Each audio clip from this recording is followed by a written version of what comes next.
நம்மளோடு வாழ்ந்து கொண்டிருக்கக்கூடிய கோடிக்கணக்கான ஜீவராசிகள் எவற்றுக்கும் வழங்கப்படாமல் நமக்கு மாத்திரம் வழங்கப்பட்டிருக்கக்கூடிய இந்த சிந்தனை பகுத்தறிவு என்பது மிகப்பெரிய அருள். அதனை கொண்டு நாம் நல்லறிவு பெறுவதோடு நம்மை சார்ந்து இருக்கக்கூடியவங்களுக்கும் அந்த அறிவை நாம் கொண்டு போய் சேர்க்க வேண்டும். அதன் மூலமாக இந்த உலகத்திலும் மறு உலகத்திலும் நாம் நன்மையை பெறலாம். எப்படிப்பட்ட சிந்தனை எல்லாம் மக்கள் மத்தியில் இருக்கிறதை அறிஞர்கள் எப்படி எடுத்துக்கொண்டார்கள், அல்லாஹ் எப்படி சொல்கிறான் என்பதை பற்றி எல்லாம் பார்த்தோம். அதனுடைய தொடராக இந்த சிந்தனையிலேயே மிக முக்கியமாக நம்மிடத்தில் இருக்க வேண்டிய மிக முக்கியமான ஒரு சிந்தனை, ஒரு அறிவு, இறைவனை பற்றிய புரிதலாகும். நம்மை படைத்த இறைவன் எப்படிப்பட்டவன், அந்த இறைவனிடத்துல நாம் எப்படி எல்லாம் இருக்க வேண்டும், எப்படி நடந்து கொள்ள வேண்டும் என்ற பற்றின அறிவு நம்மிடத்தில் இருக்க வேண்டும். பொதுவாகவே இஸ்லாமிய சமூகத்துல அல்லாஹ் என்ற இந்த இறைவனை பற்றின நம்பிக்கை ஒரு எல்கேஜி பாடம் மாதிரி. பிறந்த குழந்தைக்கு அது பேச தொடங்கிய நாட்கள்ல அத்தா அம்மா என்று சொல்லிக் கொடுத்த பிறகு அல்லாஹ் என்று சொல்லிக் கொடுக்கக்கூடிய வார்த்தையை சொல்லிக் கொடுத்து கொண்டிருக்கிறோம். ஒரு சில வார்த்தைகள் தான் கற்றுக்கொண்ட குழந்தை அதுல ஒரு வார்த்தையாக அல்லாஹ் என்ற வார்த்தையை கற்றுக்கொள்கிறது. அல்லாஹ் என்பவன் நம்மை பார்த்து கொண்டிருக்கிறான், கண்காணித்துக் கொண்டிருக்கிறான். அவன் நாளை மறுமையிலே நம்மை விசாரிப்பான், நன்மையை தருவான், தீமையை தருவான், தண்டனையை கொடுப்பான் என்பதெல்லாம் அறிந்து வைத்திருக்கிறோம்.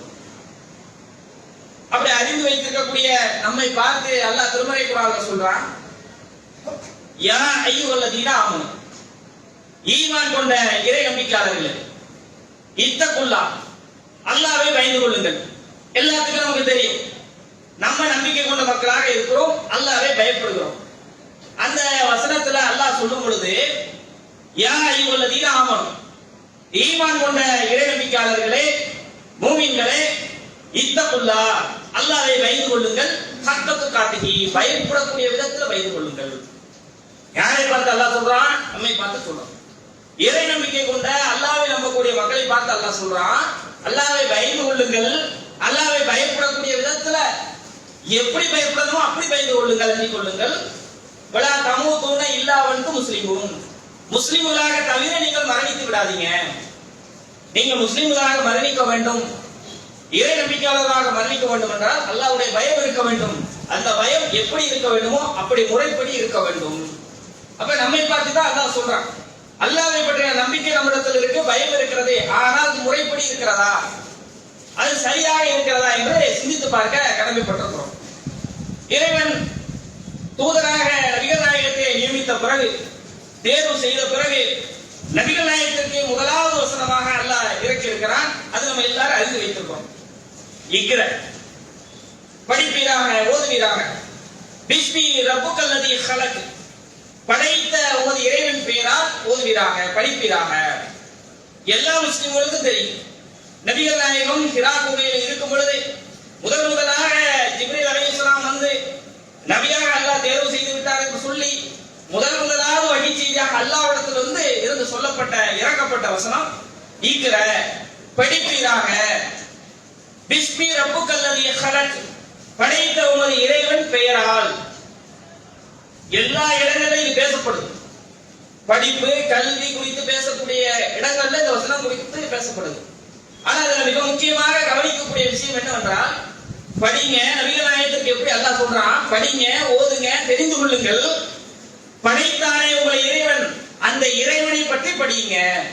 முதல்ல நீங்க படிக்க வேண்டிய, அறிய வேண்டிய, உங்களிடத்தில் பொதிந்திருக்க வேண்டிய சிந்தனை அல்லாஹ்வை பற்றியது. எப்படிப்பட்டவன் இறைவன், யார் அந்த இறைவன், அவன் நம்ம எப்படி படைத்தான், அந்த வசனத்தில் அல்லாஹ் சொல்றான். அடுத்ததாக 96 அத்தியாயத்திலே முதலாவது வசனத்துல இருந்து பேசுகிறான். خلقல் இன்சான மின் அலக், அலக் என்ற சதை கருவுட்ட சினை முட்டையில் இருந்து அல்லாஹ் உங்களை படைத்தான்.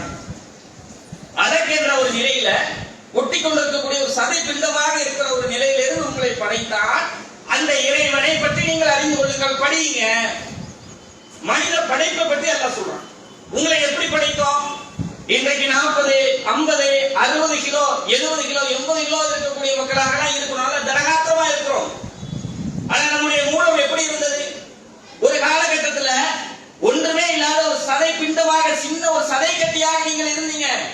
அப்படி இருந்த உங்களைத்தான் இன்றைக்கு இந்த அளவுக்கு கொண்டு வந்து நிறுத்தி இருக்கிறோம். அதனால் அதை பற்றின அறிவை உங்களிடத்தில் வளர்த்துக் கொள்ளுங்கள். உங்கள் இறைவனை படியுங்க. இக்கிற ரப்புக்கள் அக்ரம் படியுங்க. திரும்ப இக்கிற படியுங்க.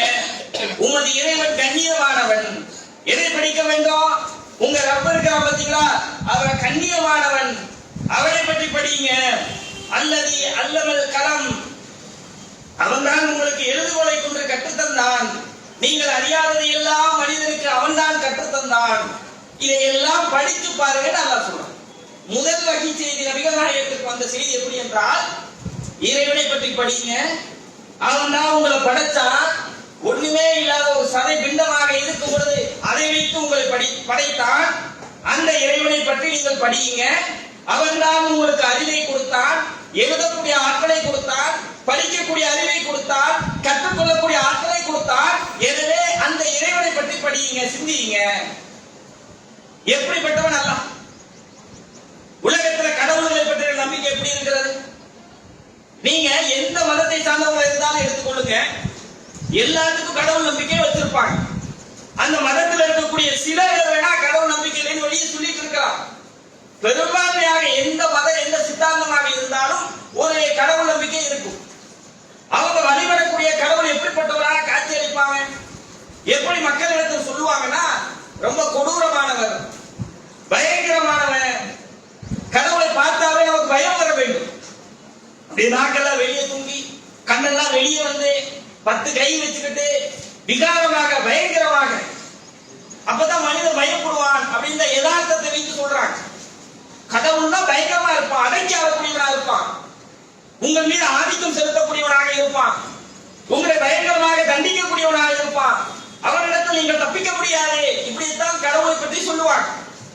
இஸ்லாமிய மார்க்கம் கடவுளை பற்றி எப்படி சொல்லுது? அல்லாஹ் தன்னை பற்றி திருமலை குர்ஆன் வாயிலாக மனித சமூகத்துக்கு எப்படி சொல்றான்? சில வசனங்கள்ல பாத்தீங்கன்னா தெரியும், மாலிகி யௌமித்தீன், நியாய தீர்ப்பினுடைய சக்கரவர்த்தி. அல்லாஹ்வை பற்றி சொல்லும் பொழுது நீங்க எல்லாரும் அறிந்து ஒரு நாள் வந்து நிப்பீங்கல்ல, அந்த நாளுடைய சக்கரவர்த்தி நானே, நான் தான் அதிபதியாக வந்து நிற்பேன் அப்படிங்கிறான். அதே மாதிரி இந்த உலகத்தை பற்றி சொல்லும் பொழுது, உலகத்தில் இருக்கக்கூடிய அரசருக்கெல்லாம் அரசு நான் அப்படின்னு திருமறை குர்ஆன் சொல்றேன். இந்த உலகத்துல ஒரு நாடு அதனுடைய தலைவரை, பிரதமரை அல்லது ஆட்சியாளருக்கு கீழே இயங்கும். அவர் சொல்றதா விதி, அவர் சொல்றதா சட்டம். அதுக்கு எத்தனை கோடி மக்கள் இருந்தாலும் கட்டுப்பட்டு நடக்கணும் அந்த நாட்டுல. அவர் இன்னொரு நாட்டுக்கு ஆதிக்கம் செலுத்த முடியாது. தன்னுடைய நாட்டுக்கும் தன்னுடைய குடிமக்களுக்கும் ஆதிக்கம் செலுத்துவாங்க. இந்த மாதிரி பல நாடுகள் இருக்குது, பல மன்னர்கள், பல ஜனாதிபதிகள் இருக்கிறாங்க. எல்லாத்தையும் கட்டுப்படுத்தக்கூடிய ஒரு அரசன், பேரரசன், அவன் அல்லாஹ் அப்படின்னு அல்லாஹ் சொல்றான். ஒட்டுமொத்த மனித குலத்திற்கும் எஜமானன் அவன், மறுமை நாளுடைய எஜமானன் அவன், இந்த உலகத்துடைய அதிபதி அவன். இப்ப எப்படிப்பட்ட கடவுள்? அல்லாஹ்வை பற்றின நம்பிக்கை எப்படி இருக்க வேண்டும் என்றால், பயங்கரமான ஒருத்தர், உலகத்தையும் கண்ட்ரோல்ல வச்சிருக்கான். யார வேணாலும் என்ன வேணாலும் எப்ப வேணாலும் ஒரு செகண்ட்ல அல்லாஹ் நாடினால் செய்து முடித்து விடுவான்.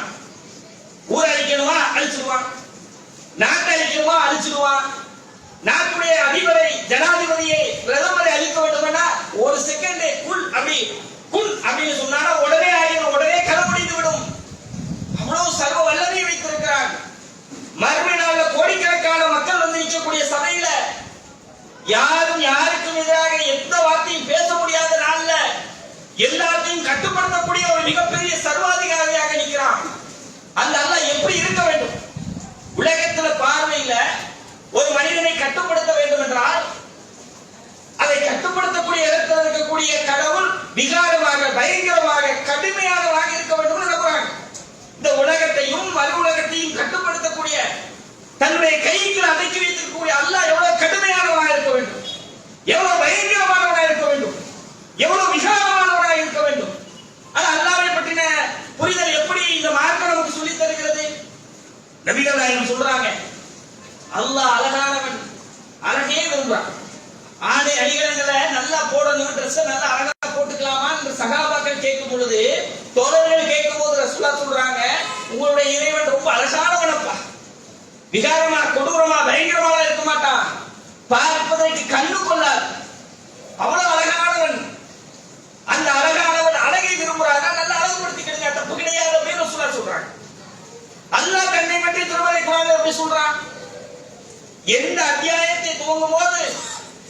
முதலாவதாக இதை ஓதிட்டு தான் துவங்க வேண்டும் அப்படின்னு திருமறை குர்ஆனுடைய கட்டளை.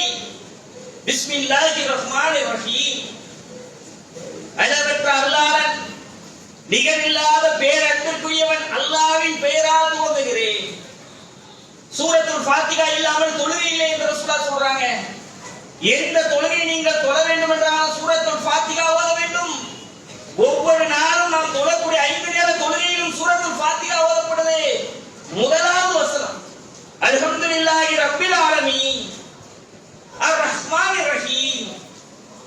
அனைத்து புகழும் அகிலங்களை எல்லாம் படைத்து பரிபாலித்துக் கொண்டிருக்கக்கூடிய அல்லாஹ்வுக்கே உரித்தாகுக. அவன் அளவற்ற அருளாளன், நிகரில்லாத அன்பிற்குரியவன். உங்களுடைய கடவுள், நீங்கள் யாரை இறைவனாக நம்புறீங்களோ அவர் எப்படிப்பட்டவன் தெரியுமா?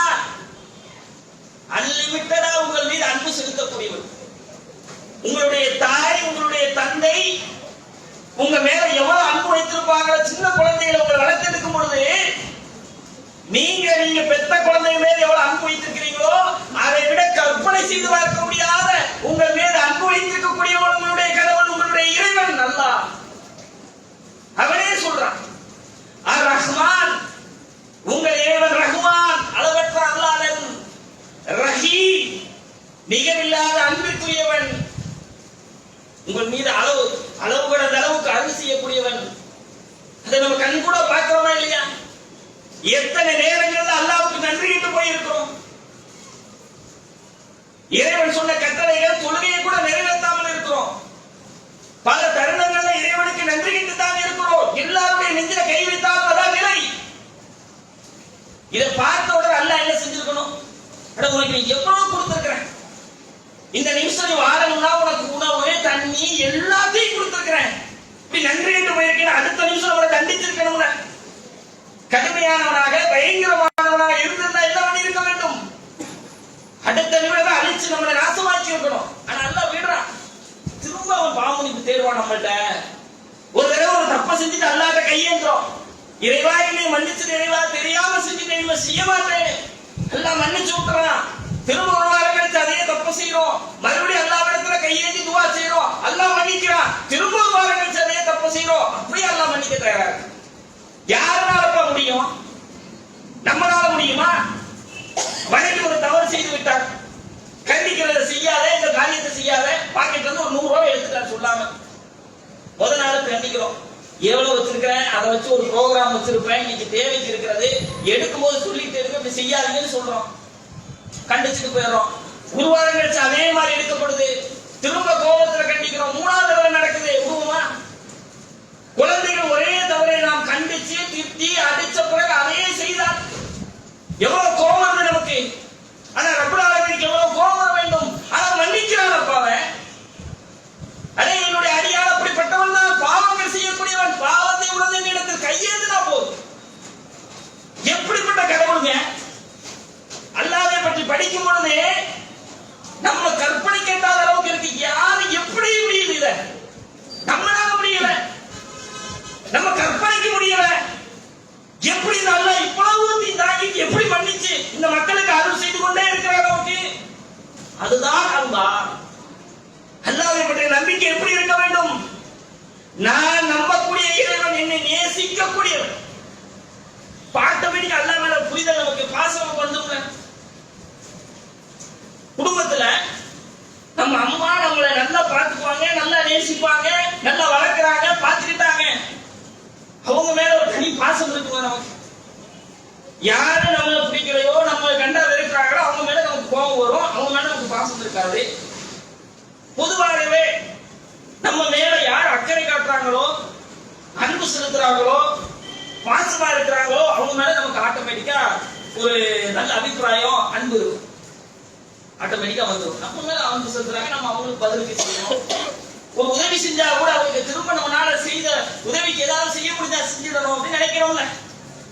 அல்லாஹ் எவ்வளவு செய்து கொண்டிருக்கிறான், எந்த அளவுக்கு நம்மை கண்காணித்துக் கொண்டிருக்கிறான், எந்த அளவுக்கு நமக்கு உதவி செய்து கொண்டிருக்கிறான். திருமறை குர்ஆனை எடுத்து பாருங்க.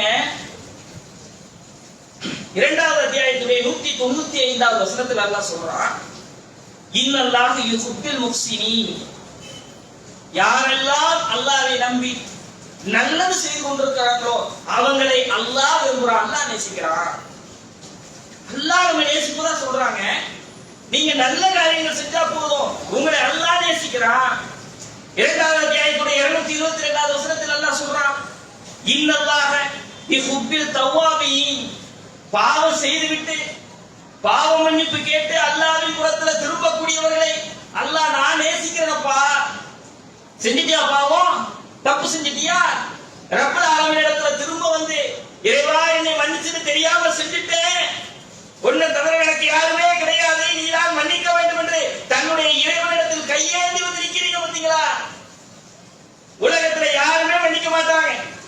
திரும்ப திரும்ப ஒரு கம்பெனியில ஒரு வேலையை செய்த இடத்துல திரும்ப திரும்ப ஒரே தவறை செய்து கொண்டிருந்தால், அவங்க சொன்னதுக்கு மாற்றமாக செய்தால் யாருமே மன்னிக்க மாட்டாங்க. ஆனா அல்லாஹ் மன்னிப்பதா சொல்றான். மன்னிப்பதாக சொல்லிட்டு எப்படி சொல்றான் தெரியுமா?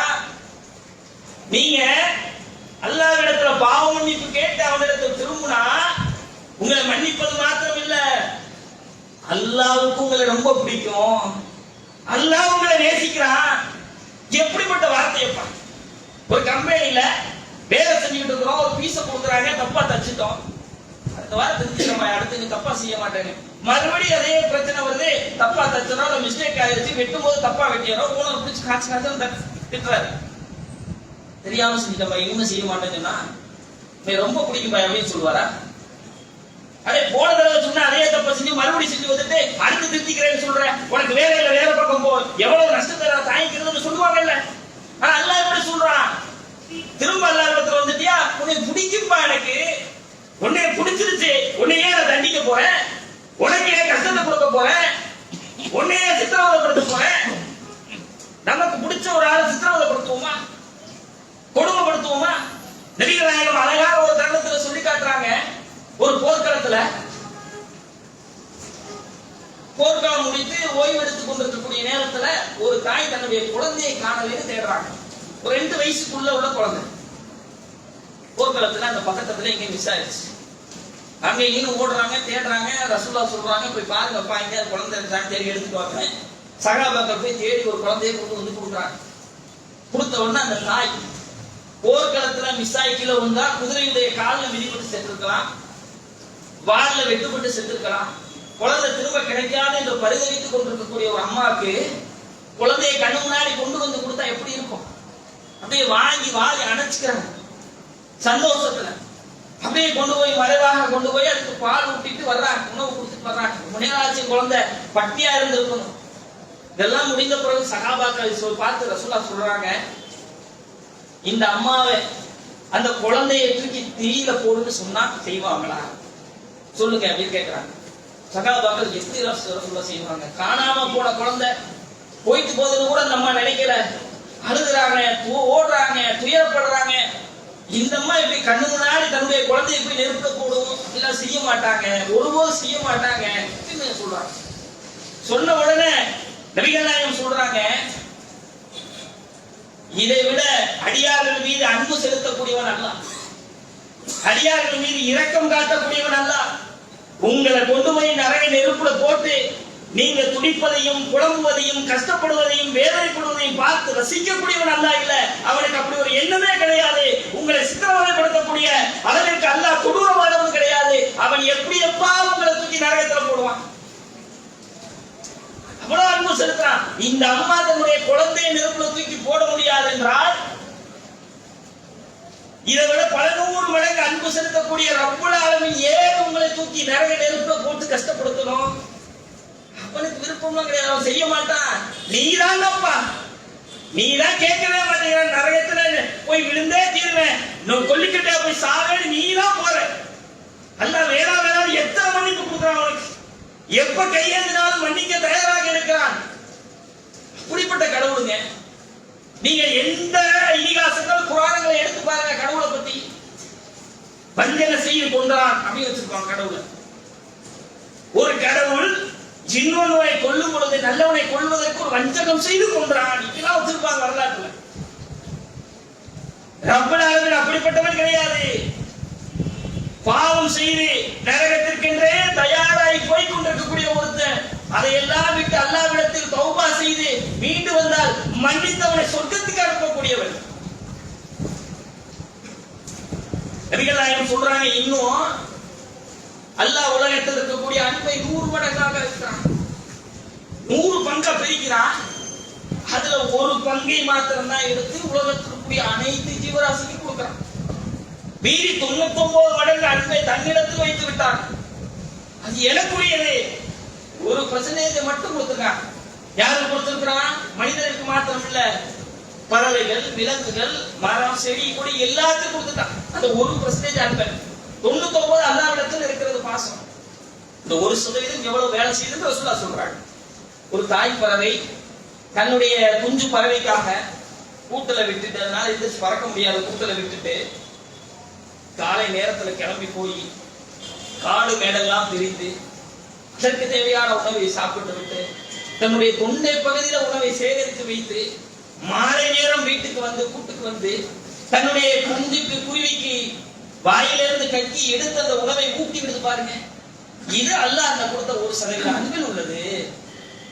ஒரு பறவை தான் பெற்றெடுத்த பறவை என்னவோ ஆகட்டும் கூட விடாம அது வளர்ந்து அது தானாக சம்பாதிக்கிற அளவுக்கு தன்னுடைய தேவை நிறைவேற்றி செய்து கொள்ளுற அளவிற்கு மாதம் வரைக்கும் அதுக்கு கருணை எடுத்து பாசம் எடுத்து கூட வைத்திருக்குது பாருங்க.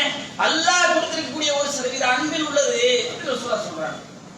அல்லாஹ்விடத்துல எவ்வளவு அன்பு இருக்கிறது, எவ்வளவு நேசம் வைத்திருக்கிறான் அல்லாஹ். எப்படிப்பட்ட இறைவன். திருமறை குர்ஆன்ல அல்லாஹ் சொல்றான் அவனை பற்றி 59வது அத்தியாயத்தில் 23வது வசனம். அஸ்ஸலாம், உங்களுக்கு நிம்மதி அளிக்கக்கூடியவன் அல்லாஹ். நீங்க நிம்மதியா போய் தூங்குறீங்க பாத்தீங்களா, ஏகப்பட்ட பிரச்சனை இருக்கும், மண்டைக்குள்ள ஓடிக்கிட்டே இருக்கும், ஒரு அரை மணி நேரம் 1 மணி நேரம் அழுத்தி கொண்டே இருக்கும். தூங்கின பிறகு எப்ப விடுந்தது என்று கூட தெரியாத அளவுக்கு தூங்குறீங்க பாத்தீங்களா, ஒரு நிம்மதி. அதை அல்லாஹ் உங்களுக்கு கொடுத்திருக்கிறான், நிம்மதி அளிக்கக்கூடியவன்.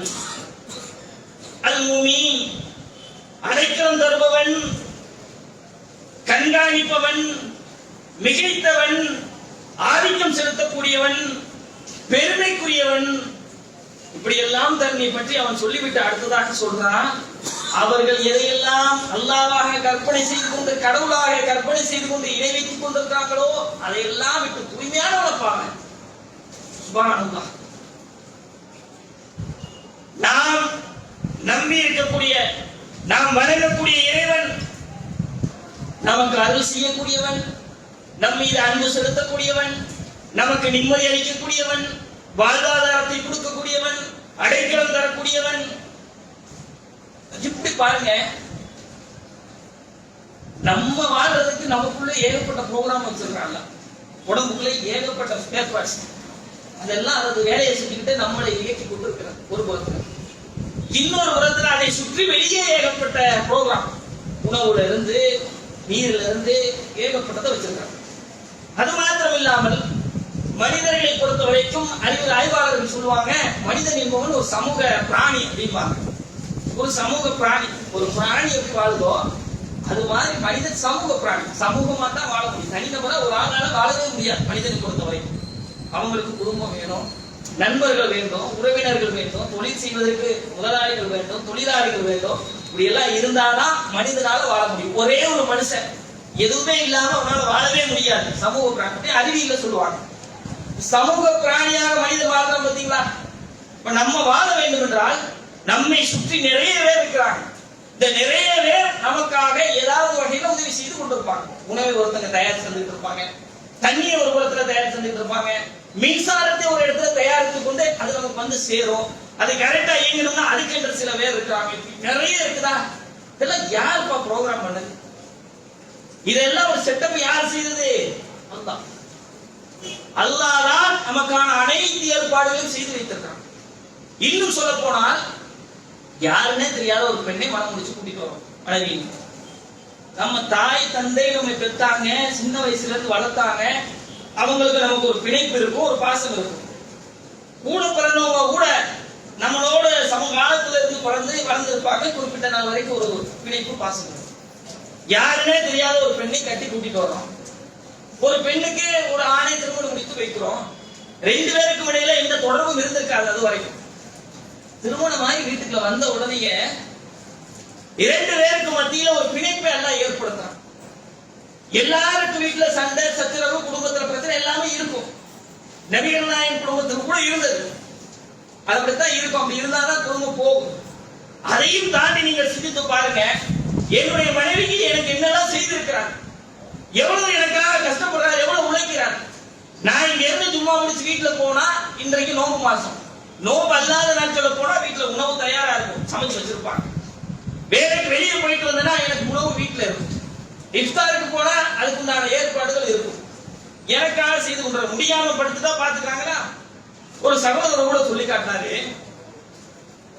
லாரி டிரைவரா இருக்கிறார் ஒருத்தர். அவர் வியாபாரத்துக்கு போயிடுவார், வெளியே லாரி போனாருன்னா டெய்லி 2 மணி 1 மணி 2 மணி 3 மணிக்கு தான் வீட்டுக்கு வருவாராம். டெய்லி அவர் ரொட்டீனான வேலை. போனாருன்னா நைட்டு 1 மணிக்கு மேலதான் டெய்லி வீட்டுக்கு வருவார். 2 மணி ஆயிடும். வந்தாருன்னா வீட்டுக்காரம்மா தூங்கிட்டு இருக்கு, எந்திரிச்சு வீட்டுக்காரம்மா தோசை சுட்டு கொடுப்பாங்களாம். இவருக்கு ஒரு தோசை 2 தோசை 3 தோசை சாப்பிட்டாலும் ஒரு சட்னி பத்தாது, 2 சட்னி ஒரு குழம்பு இருக்கணும். எல்லாத்தையும் அந்நேரத்துல செஞ்சு கொடுத்துருவாரு. இப்படியே அவங்க நைட்ல இவரே ரொட்டீனான ஒரு பழக்கத்துக்கு கொண்டாரு. பகல்ல தூங்குவார். வீட்டுல வேலை செய்யறவங்களுக்கு பகல்ல தூங்க முடியாது. இரவுல கண் முடிக்கிறாங்களா, உடம்பு சரியில்லாம மருத்துவர்கிட்ட வர்றாங்க. மருத்துவர்கிட்ட வந்த பிறகு எல்லா பிரச்சனையும் கேட்டுட்டு, தூக்கம் தான் உங்களுக்கு பிரச்சனை, ஏன்னா நிம்மதி எல்லாம் தூக்கத்துல தான் இருக்கிறது. தூக்கம் சரிவர இல்லை என்றால் உடம்புல நிறைய பாதிப்பு ஏற்படும். இப்படி கொஞ்சம் உள்ள நனைந்து வந்துருங்க. அப்ப அவங்க இடத்துல ஆறுதலா டாக்டர் சொல்றாரு, உங்களுக்கு தூக்கம் தான் பிரச்சனை, மற்றவங்களுக்கு ஒண்ணும் இல்ல. உடம்பு சரியாகணும்னா நீங்க கொஞ்சம் சில விஷயங்களை கரெக்ட் பண்ணிக்கிறீங்க, இரவுல முடிக்காதீங்க, நேரமா தூங்கிருங்க, அவருக்கு சுட்டு வச்சுட்டு இது கொடுத்துருங்க. அப்படின்னா எங்க வீட்டுக்காரருக்கு சூடா சாப்பிட்டாதான் பிடிக்கும். அவர்கிட்ட கூப்பிட்டு, ஏப்பா வர வழியில எத்தனை ஹோட்டல் இருக்கு, மணி இவ்வளவு கஷ்டப்படுறாங்களா, ஏன் நீ வர வழியிலே சாப்பிட்டு வர வேண்டியதானா? ஏகப்பட்ட ஹோட்டல் இருக்கு, நல்ல உணவுகள் எல்லாம் கிடைக்கும். ஆனால் ஒரு நேரம் மாத்திரம் தான் வீட்டுல சாப்பிடுறேன், என் மனைவி கூட உட்கார்ந்து சாப்பிட்டா மாத்திரம் தான் எனக்கு பிடிக்கும். கண்டிப்பா நான் அவங்களோட சுட சுட சாப்பிட்டு தான் தீருவேன். அந்நேரத்துல நான் சாப்பிடதான் செய்வேன், நான் வெளியே ஹோட்டல்ல சாப்பிட மாட்டேன் அப்படிங்கிறாரு இவர் டாக்டர். சரி, அந்த அம்மாவை கூப்பிட்டு நீங்களா சொல்ல வேண்டியதானே, 11 மணிக்கு சுட்டு வச்சுட்டு எடுத்து சாப்பிட்டுக்கன்னு சொல்லிட வேண்டியதான், நீங்க தூங்க வேண்டியதானா? எங்க வீட்டுக்காரர் ஒரு நேரம் தான் வந்து சாப்பிடுறாரு. அந்த நேரத்துல எழுந்திரிச்சு நான் தான் சுட்டு கொடுப்பேன். அவர் என்னென்னலாம் கேட்கிறாரோ அதை செஞ்சு கொடுப்பேன். அதை விட்டு விட்டு உடம்பு சரியாகிறதுக்கு வழியை சொல்லுங்க. இவருக்கு என்ன பண்றதுன்னே தெரியல. இது ஒரு பிணைப்பை பாருங்க. என்னுடைய கணவர் எவ்வளவு தூரம் வேலை செய்து விட்டு வந்தால் என் கையால் எத்தனை மணி ஆனாலும் உணவு வழங்குவேன். அவர் எங்க சுத்திட்டு வந்தாலும் என் மனைவி கையால சாப்பிடணும். நான் இந்த பிணைப்பு, இந்த பாசம் எப்படி ஏற்படுதுங்க? உடம்பு சரியில்லாம போனால் பரவாயில்லை, இதுக்கு வழியை சொல்லாதீங்க, உடம்பு சரியாவதற்கு வழியை சொல்லுங்கன்னு கேட்டாங்க. சொல்றாங்க எல்லா வீட்லயும் இது இருக்குதுங்க. இந்த பிணைப்பை எப்படி ஏற்படுத்துறான், எப்படி ஏற்படுத்தி யார் அவங்க? இன்னும் சொல்ல போனா சில மாவட்டங்கள்ல எல்லாம் வரதட்சணை வாங்கி கல்யாணம் பண்ணி கூட்டு வந்து வச்சிருப்பாங்க, காசு வாங்கி. அந்த மாதிரி எப்படி நினைக்க வேண்டும்? அடே நீயே காசு வாங்கி என்ன கல்யாணம் பண்ணி கூட்டு வந்த, உனக்கு ஏன் செஞ்சு தரணும்? அவங்க விழுந்து விழுந்து பாக்குறாங்க. 40 வருஷம் 50 வருஷம் கடந்தவங்க கூட தன்னுடைய கணவருக்கு எது பிடிக்கும் எது பிடிக்காது என்று ஆர்வம் காட்டிக் கொண்டிருக்கிறாங்க. எப்படி இந்த பிணைப்பு ஏற்பட்டது? அல்லாஹ் நமக்கு செய்திருக்கக்கூடிய அருள்.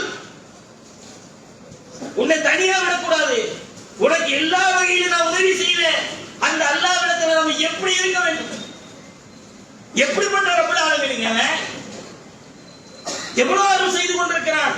திருமறை குர்ஆனை தொடர்ந்தீங்கன்னா பார்க்கலாம், வல்லாஹி யுஹிப்புல் முத்தஹிரீன், தூய்மையாளர்களை அல்லாஹ்வுக்கு ரொம்ப பிடிக்கும். நீங்க தூய்மையா இருந்தீங்கன்னா உங்களை அல்லாஹ்வுக்கு உங்களை தான் ரொம்ப பிடிக்கும். ஃப இன்னல்லாஹ யுஹிப்புல் முத்தகீன், முத்தகீன்களாக இறையச்சவாதிகளாக இருக்கிறியா ஆசா, உன்னை எனக்கு ரொம்ப பிடிக்குமப்பா. வல்லாஹி யுஹிப்புஸ் சாபிரீன், சாபிராக பொறுமையாளராக இருக்கிறீங்களா, உங்களை எனக்கு ரொம்ப பிடிக்குமப்பா. எப்ப பார்த்தாலும் என்னையே சார்ந்து இருக்கிறியா, என்னுடைய ரப்பு என்னை பார்த்துக்கிடுவா, எனக்கு உதவி செய்வான்னு நம்புறியா, உன்னை எனக்கு ரொம்ப பிடிக்குமப்பா. 3வது அத்தியாயத்தில் 159, இன்னல்லாஹ யுஹிப்புல் முஹ்சினீன், நேர்மையா நீதியா நடக்கிறியா, உன்னை எனக்கு ரொம்ப பிடிக்கும். இன்னல்லாஹ யுஹிப்புல் லதீன யுஹாதிலூன ஃபீ சபீலில்லாஹ், என் பாதையில, அல்லாஹ்வின் பாதையில, நேர்மையின் பாதையில அல்லாஹ்வுக்காக போராடுறியா, உன்னை எனக்கு ரொம்ப பிடிக்கும். திருமறை குர்ஆன்ல யுஹிப்புல் அப்படின்னு போட்டு பாருங்கள். நேசிக்கிறான் என்ற வார்த்தை, விரும்புகிறான் என்ற வார்த்தை இவ்வளவு இடங்கள்ல அல்லாஹ் சொல்றான், உன்னை பிடிக்குமப்பா, உன்னை பிடிக்குமப்பா, உன்னை பிடிக்குமப்பா, உன்னை பிடிக்குமப்பா. ஏன் அல்லாஹ்வை நமக்கு பிடிக்கவில்லை? எல்லாருக்கும் பிடிக்கும்னு சொல்லுவோம். தொழுகை சரியாக இருக்கிறதா? அல்லாஹ்வுக்கு செய்யக்கூடிய வணக்க வழிபாடு சரியாக இருக்கிறதா? இறைவனுக்கு நன்றி செலுத்துவது சரியாக இருக்கிறதா? என்னுடைய இறைவனை கரெக்டாக நம்புறேனா? என்னுடைய எல்லா பிரச்சனைக்கும் என்னுடைய இறைவன் தீர்வளிப்பான் என்ற உள்ளத்துல நம்பிக்கை இருக்கிறதா? என் இறைவன் என்னோடு இருக்கிறார் அப்படிங்கிற நம்பிக்கை இருக்கிறதா? எத்தனை பாவங்கள், எத்தனை வழிகேடுகள், எத்தனை முறைகேடுகள்! அப்படி என்றால் அல்லாஹ்வை பற்றிய நம்பிக்கை நம்மிடத்தில் சரியாக இல்லை. என்னை நேசிக்கக்கூடிய அல்லாஹ்வை நான் நேசிக்கவில்லை. யா அய்யுஹல்லதீன ஆமனூ, ஈமான் கொண்ட இறை நம்பிக்கையாளர்களே, ஈத்தக்குள்ள அல்லாஹ்வை பயந்து கொள்ளுங்கள். ஹக்க துகாத்திஹி, பயப்படக்கூடிய விதத்தில் பயந்து கொள்ளுங்கள். உங்கள் இறைவன் உங்களை நேசிக்கக்கூடியவன், விரும்பக்கூடியவன், உங்களுக்கு அருளளிக்கக்கூடியவன், உங்களுக்கு அன்பு செலுத்தக்கூடியவன். ஆனால் கடுமையானவன் அவன் ஒரு புறத்துல. அந்த அல்லாஹ்வை நாம் முழுமையாக சார்ந்திருக்கக்கூடியவனாக, அவனை பற்றின புரிதல், அவனை பற்றின நம்பிக்கை, அவனை பற்றின தெளிவு நம்மிடத்தில் முழுமையாக இருக்க வேண்டும். நமக்கு பெரும்பான்மையாக இது சொல்லித்தரப்படவில்லை. இஸ்லாம் 6 நம்பிக்கையின் மீது நிறுவப்பட்டிருக்கிறது. ஒன்று அல்லாஹ்வை நம்புவது, மலக்குமார்களை நம்புவது, வேதத்தை நம்புவது, தூதரை நம்புவது, விதியை நம்புவது என்றெல்லாம் சொல்லப்பட்டது. எல்லா நம்பிக்கையை பற்றி பேசப்பட்டிருக்கிறது.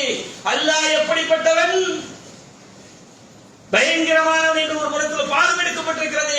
அல்லாஹ் நேசிக்கக்கூடியவன், நம்மை விரும்பக்கூடியவன், நமக்கு அன்பு செலுத்தக்கூடியவன், நமக்கு ஆதரவளிக்கக்கூடியவன், நம்மை கண்காணிக்கக்கூடியவன், நமக்காக அவன் கையை ஏந்தி காத்துக் கொண்டிருக்கிறான். என்னுடைய அடியாரிடத்தில் கேட்க மாட்டானா என்று அந்த அல்லாஹ்வை பற்றின புரிதல், நம்பிக்கை, தெளிவு நம்மிடத்தில் சரியாக வர வேண்டும் என்றால் அவனை குறித்த சிந்தனை நம்மிடத்தில் வர வேண்டும்.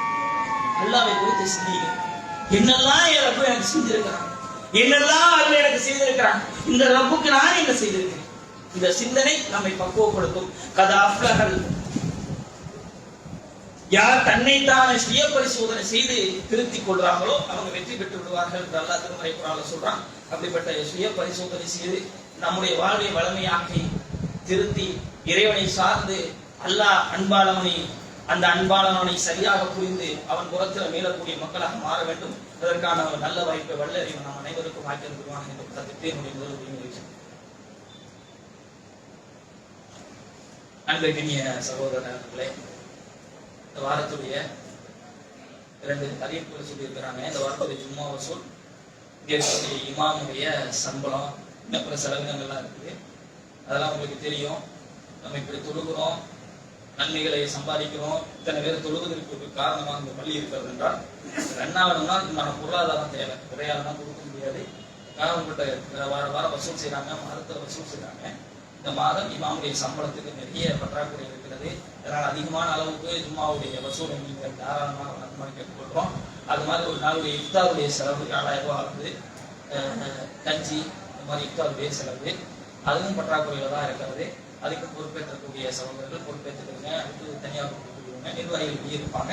அவங்களுக்கு கொடுத்து ரிசீவ் பண்ணுவாங்க. எல்லாம் நமக்கு